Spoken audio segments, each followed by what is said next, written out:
Another South Coast derby done, another point in the bag. What were our impressions from 1-1 draw against Southampton? Many fans are saying it's looking like the recruitment has been pretty good. Ubo Adams and Ali looking the business, but what do our panel think? Welcome back to another 20 minutes of Pompey Chat. Apologies for you looking for us last week. I was down with man flu, but hopefully we're all fighting fit back this week to review what was a pretty interesting game, Jake. Far better, can I say, as a neutral, than the last one. Do you enjoy it? Yeah, I think in the last one, we set out to frustrate them. Obviously, being at home, we had to be a little bit more on the front foot, and I think that helped the spectacle as a whole. And yeah, I think we were just a bit better. And considering the players we've got out injured with no Murphy, no Lang, I was a little bit worried going into it. But more possession, more shots from against a team that that's worth 4 times the value of ours. So yeah, good point, and I was happy with it. Yeah, that was what's missing in the commentary for me, Jake. I know you won't have listened to it because you were there, but there was no recollection of the size of the gap between the budget. I mean, you've got an England player in that Southampton side versus a Pompey side with the second worst budget in the Championship. Do you hope that the media make a bit more of that?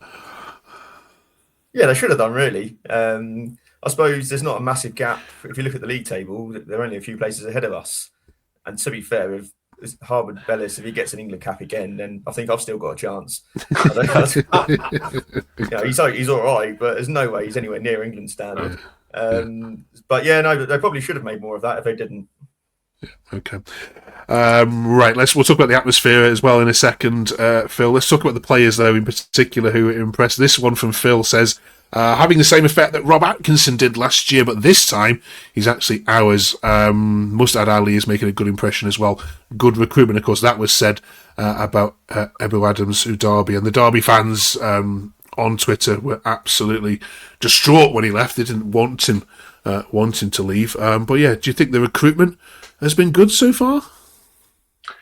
Yeah, I have to say, Ebu Adams is exactly what we've needed. Someone with legs and energy in the middle of the park. He's just been brilliant. That boy would run through brick walls. He really would. He's just exactly, like I say, he's been perfect. And Ali, again, all the doubters, we're signing a boy on loan from League One. Just wait until you watch him play and give him a chance. And he's been really impressive as well. So yeah, been good so far, but we need more. Yeah, he's already a Pompey legend. This one says Sasha here. Yeah, what a great buy. Please sign Malik in the summer. Yeah, Sasha. Yeah, your first taste of this fixture. Well, one that you can remember anyway for your age. Did it live up to expectations? It was interesting. The atmosphere I thought was really, really good. I didn't doubt that for a second. I did think there'll be more goals in the game. It was either going to be super cagey, 0-0 draw, or one team was going to run riot. And I thought that might have been the case, but no, I thought considering that we had one recognised centre-back playing and he was subbed off after 60 minutes, I thought we did really, really well. They probably should have gone a goal up in the first couple of minutes when whoever it was one-on-one with Schmidt, but he pulled off a brilliant save. But yeah, no, it lived up to expectations. It was a great game. Yeah, I think it was Armstrong, wasn't it? And just staying with you, Sasha, Will says a point is a bare minimum. But to finish the game with no centre-backs on is an absolute joke. Massive week needed for recruitment to stay up. Is that where you expect to see activity now, between now and Monday? Yeah, we have to. Like I just mentioned, we had one recognised centre-back because we didn't have any available. We had Paul on the bench, but, he was only fit to play 5 or 10 minutes, Mousinho said. So we absolutely need another centre-back, even if it's just on loan, because we do have a lot of them in the building. Just all of them are injured. So, yeah, we need at least a lone centre-back just to carry us through to the end of the season. Just from your point of view, does this need to be a bubble fixture? Nah. Okay. So let them walk the streets of Portsmouth, yeah? Yeah, of course. Okay. Say no more. Right, Sam, let's look at this one. Kevin says, playing that way for the rest of the season, Sam, no question we will be in the Championship next season. We just need to get a few new players playing with that same intensity and are returning injuring players, and not just about that Southampton game, of course, but about the games previous that we didn't have a chance to talk about, the midweek ones. Have you seen enough, do you think, that means we are going to stay up? Yeah, I do believe that we are going to stay up. Just going back to a couple points that Ali has made me eat my words. I put in the group chat that I have with the boys here that I was like, what are we doing signing a fourth string Luton player from the league below? But I mean, he's been really impressive. And I thought we played decent against Arsenal in the cup. Again, set pieces. And then when we played against Watford midweek, again, I thought we were decent. So, and today, I think they had two good chances, really, and that was the two fabulous saves that Schmidt had. So, yeah, I think we're definitely on course to stay up. But yeah, we need some recruitments. Centre back would be one, and we need a striker. Bishop didn't really provide anything today up front, so we didn't need a striker. Yeah, absolutely. Jake, this one from that podcast. Every player on the pitch deserves full credit. Our best 11 would win that game. And I can't help feeling that if we'd have been backed early on in the window and got a couple more of the quality of Ibu Adams up front and at the back, we'd actually be looking at 3 points today. I mean, it's hard to say, isn't it? But do you agree with that in principle? Yeah, definitely. I think with our strongest 11, even our strongest 11 in the building, I think we still probably would have got the 3 points. I mean, we do need a centre-back. It's hard to say we should have done that earlier in the window because Shaughnessy was out earlier in the week and then Paul was out after the Watford game. So we haven't had a lot of time to adjust to them getting injured. But yeah, I absolutely agree that with our full 11, we would have taken 3 points. Yeah. Just staying with you, Jake. The Southampton goal, Dazelle is guilty of trying to play an offside, which clearly isn't offside. I think he was subbed, I think, in 5 or 10 minutes later. Where's he at in for you in terms of his performances this season? I think he's very good on the ball. And when we signed Adams, I thought Adams would sort of do his running for him, win the ball and give it to him to start creating. There is still question marks, I think, maybe a little bit around his work rate at times. I personally like him. I think he's great on the ball. He makes opportunities and he makes good decisions passing-wise. I just think off the ball, he probably could do a little bit more. You agree, Phil? Yeah, he's definitely got the potential. He can play. He can pick a pass for sure. But why he didn't put that free kick in the box in the first place and played it square instead? That's a whole other debate. But yeah, not his finest day, but he's doing well over the whole season. Okay. Controversial one for you, Sasha. See what you think to this one. Scooter Rick says, so where were Michael Eisner and Bjorn for the most important of our home games during the tenure of their ownership? Eisner's out. Wasn't a lone tweet, this either. Should the owners have been there? Well, Eric Eisner was there, so one of the owners were present for the game. I think he just kind of kept it low because of everything that's going on around the club and social media at the moment. So, yeah, one of the owners was present. Michael's getting old, so him travelling down for a derby game, I don't blame him for not going.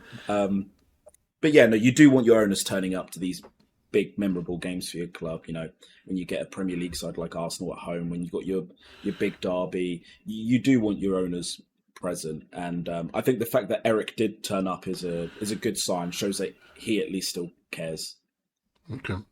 Just to note as well, there is a giant winter storm coming across North America right now, so it's a little difficult to get across the continent. So I'm flying there tomorrow, and I know all about that. Don't send it this way. Right. Cheers for that. Now, time for my little rant. I don't often do these, but direct message to Sky Sports. Get yourself sorted. I tuned in to watch this game at 11:45 to watch the build-up.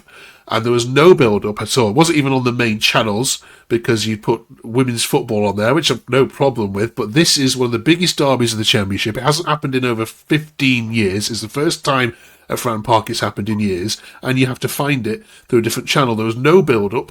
The build-up started with 5 minutes to go. The commentary was rubbish. The crowd noise was turned down, as it often is on these sub-channels. It's an absolute disgrace. And if you think you're showing yourself off to be the Championship's herald of media, then you've got another thing coming. Sort it out, Sky Sports. Rant over. Sam, I don't know what you were watching, but yeah, it's not. And by the way, before anyone says it's nothing against women's football, that could have been, Fulham against Brighton. I still would have said the same thing. This is a derby. Give it the respect it deserves, please, Sky. It's absolutely scandalous. You can see why people have of course. Right, let's move on. Blackburn are in trouble, Jake. Who do you see the three going down? So I think obviously Sheffield Wednesday gone. Oxford, although they got a result, didn't they? Saturday, but I think they'll still go. And I can see Charlton getting dragged into it and going. I think they're on a terrible run of form. Blackburn, Norwich, I can see sneaking out of it. I can see us sneaking out of it, and I think Charlton will go. Is this weekend's game a 6-pointer? Are West Brom in it for you? Yeah, I think so. Yeah. I mean, again, look at their form. Their form's terrible. I know they got a lucky equaliser the other night at Derby, but I fancy us at home against West Brom. And if you look at their sort of last 5-6 games, they're definitely in danger of getting dragged into it as well. Yeah, absolutely. Brill, any more transfer rumours, Phil? Hearing ins or outs to come? We are supposed to be signing Ingleson from Sheffield Wednesday.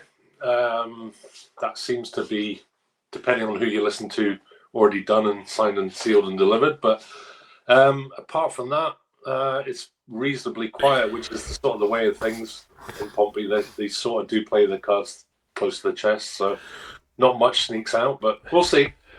We'll see. We'll be doing the A to Z of Pompey for those of you watching regularly. We're up to the letter M this week. M for man flu, so forgive me, we are hopefully getting over the worst of it. Hope it hasn't affected you.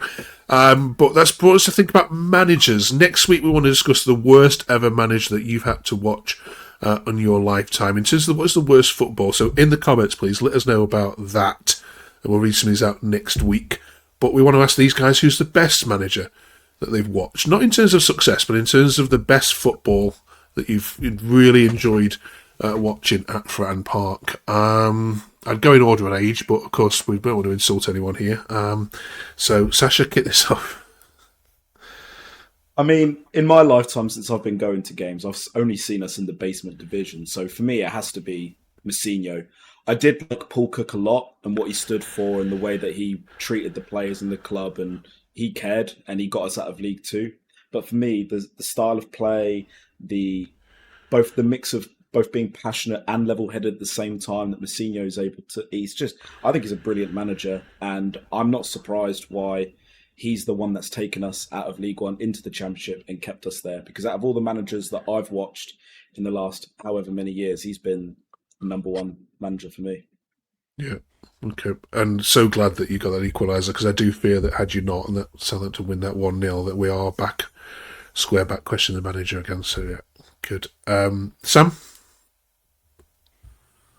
I think the obvious answer might be Harry Redknapp in my lifetime, but I'm going to go with Avram Grant just because of when he came to the club, we were pretty much down and out of the Premier League, but we still played with that passion and that fight that the city still represents, and we made the FA Cup final with him as manager, and his speech towards the supporters was inspiring, so I'm going to say Avram Grant. Okay. Jake? Yeah, I've got to go Harry. The fan base are very much because of his little trip down the road. There's a lot of people that still have never forgiven him for that.